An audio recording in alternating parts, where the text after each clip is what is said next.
Hi guys, and welcome to our channel brand store. In today's video, I'm demonstrating this AMZCHEF Slow Masticating Juicer. So let's get started. In this juicer we received the motor base, auger, juice container, pulp container, cleaning brush, hopper tray, food tamper, and instruction manual. The auger assembly comes apart for easy cleaning. Just twist the end cap clockwise to remove it. Then pull out the pulp strainer and remove the auger.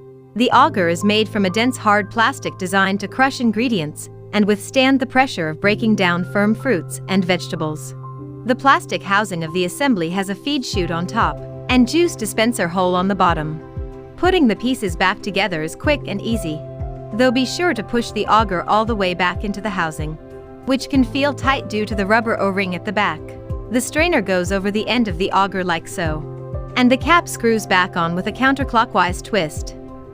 To assemble the unit, insert the spindle of the auger assembly into the motor base, with the feed chute rotated away from the controls. Then twist the assembly counterclockwise until the assembly snaps into place.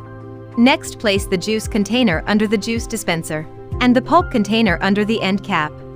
At the top, press the food hopper onto the feed chute. The tamper can be stored in the feed chute when not in use. The fully assembled machine measures 16 inches long, 12 inches tall, and 8 inches wide. When taking into account the containers, the total footprint is a couple inches longer. The juicer has reverse function button to avoid stuck and helps you to clean. The power cable at the back is 4 feet long. To remove the auger assembly for cleaning, first pull off the hopper, then press the release button with the white dot and twist the assembly clockwise before pulling it out of the machine. Be sure to wash and rinse all the removable parts with soap and warm water before first use and after each use. All of the removable parts are dishwasher safe, but in order to keep their glossy finishes intact, I'm going to start off with an easy carrot and apple juice recipe. Make sure to cut the food into 1 to 1.5 inch cubes, so they'll fit inside the chute. Then I'll press the start button and start with the firmer food, the carrots, and alternate them with the softer apples. I want to make sure that I have a few pieces of carrots at the end to push the rest of the apples through.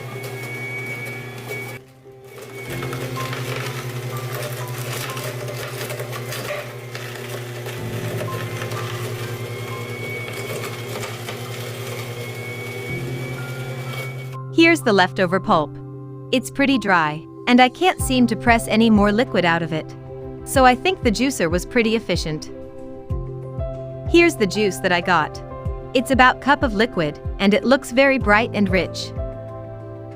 I'm going to use the separator, so I can pour just the juice without all the foam on top. And you can see how vibrant and orange the color is, because none of the juice has oxidized or turned brown. Cheers! The last thing I want to make is one of my favorite juices, mango.